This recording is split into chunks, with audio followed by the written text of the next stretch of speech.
This video we take a look at a painful cow's hoof, which Craig guessed his way through trimming. Yeah, but it was a good guess. And I talk about this t-shirt. So this is a foot that Craig actually trimmed 2 weeks ago and couldn't really find a problem with. But now, the problem is glaringly obvious. So this foot was trimmed by Craig just over 2 weeks ago, and at the time this cow was really lame. He actually let her out of the crush without even blocking it. Realised she was actually lame, brought her back in and then put a block on, but still actually couldn't find anything wrong. You can clearly see he thought there was a problem here and guessed that he should put a block on here, and it was a guess. Yeah, but it was a good guess. It was a good guess. He was right, there is a problem in this outside claw, but he still couldn't find anything wrong with it. And that's why farmers like the guy who farms here are fantastic for bringing these cows back in, because sometimes these problems take time to materialise, and in the meantime that block has been keeping her pain-free thanks to Hoof Grip Pro keeping it in position. Honestly, if you're a hoof trimmer or a farmer or a vet or anybody watching this, Hoof Grip Pro, our glue, the Hoof GP's glue, is fantastic. Honestly it is. If you've got any problems keeping blocks on, Hoof Grip Pro is the answer. Go to thehoofgp.com and you can find out more about how you can get it. Anyway, let's get this trimmed. So last time Craig modelled this really widely and he obviously found some kind of issue there. So what did you find wrong with it? So basically there was a tiny little abnormality, crack basically on the side of the white line, but it never came to anything, it disappeared, so that was as far as I went. And that's literally the perfect thing to do. If you can't find a problem but you know there's an issue with that specific claw, get the weight off it using a block, but don't go too far in the pursuit of something that you might not find, because it might just be an inflamed corium. I say just, but that's a serious problem for a cow like this. Right, what we're going to do is completely strip all of the hoof horn away from this cow's foot. And yes, by the way, that is her protesting in the crush. Try to be quiet. By the way, some of you ask why we put these in between their feet. It's simply to separate the digits so that they're easier to work on individually.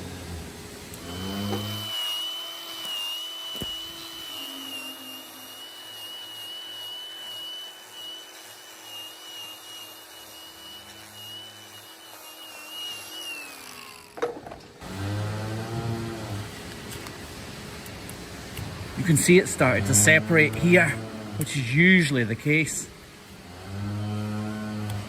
The inflammation in the sole when Craig trimmed her last time would have meant that it was sore, but the layers of hoof horn hadn't actually started to disconnect, so they must have got to this cow really quickly after she'd first gone lame, meaning that the separation hadn't actually occurred.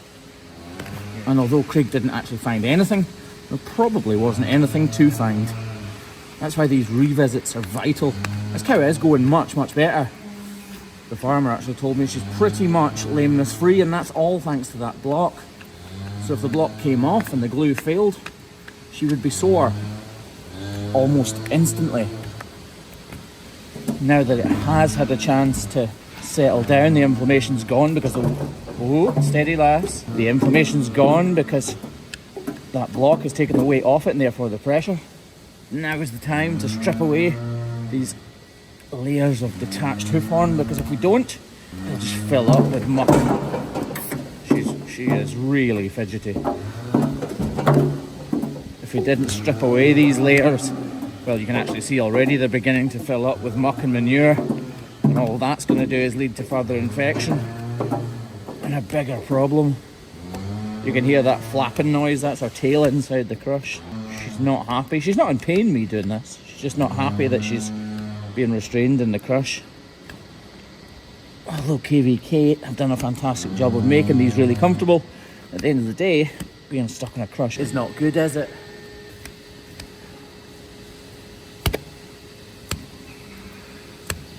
This is really tough. Partly because this wall horn here that I'm taking away, but also partly because Craig put that block in place and it's dried out, making the hoof horn even harder. Here's where the problem is here, look. You can actually press it, there's moisture in there. That block is still plenty high enough, so we'll leave it exactly where it is.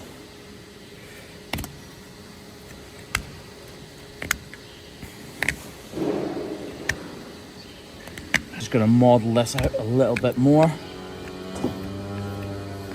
By the way, Craig behind the camera, remind me when I finish this cow's foot that I need to tell them about that thing that I did last night. Okay. Oh, what was that? Okay. It was more like, Okay, Graham. This is just about done. Oh, Craig, team effort, mate. Team effort. This is good. Yeah, no, it's looking really, really good. I'm happy that the area you're working on is actually the area I was working on, but like I say, it came to nothing when I started. We'll give it a little wash off and see how she's looking. Honestly, that makes me really, really proud to be a hoof trimmer. Working with these guys, Craig and the farmer here. Team effort. I love it when a plan comes together. Hold on, I'll let her out and then I'll tell you about that thing I was going to tell you about that he said too.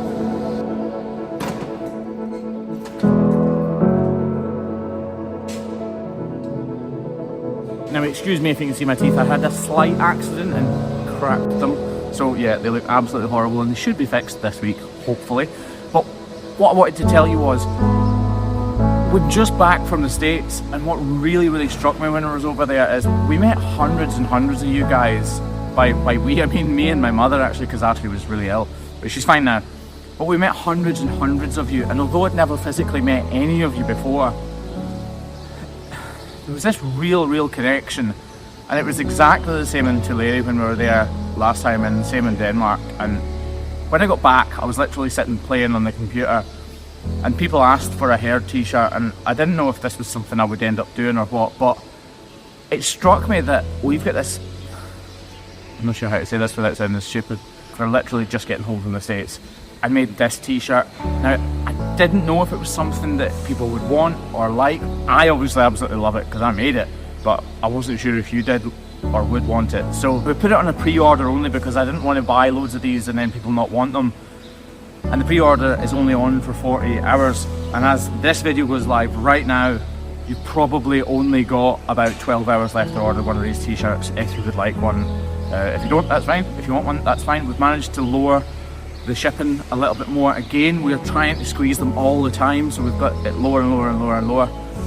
But yeah, if you want one, it's a pre-order only for about the next 6 or 7 hours as this video goes live. Just go to thehoofgp.com and you'll be able to find it. It's about a 6-week pre-order, so if you order it today, you'll get it in about 6 weeks. Right, I'll shut up now. Hope you enjoyed the video. Thank you very much for coming out and seeing us in the States. You have no idea what it means to us.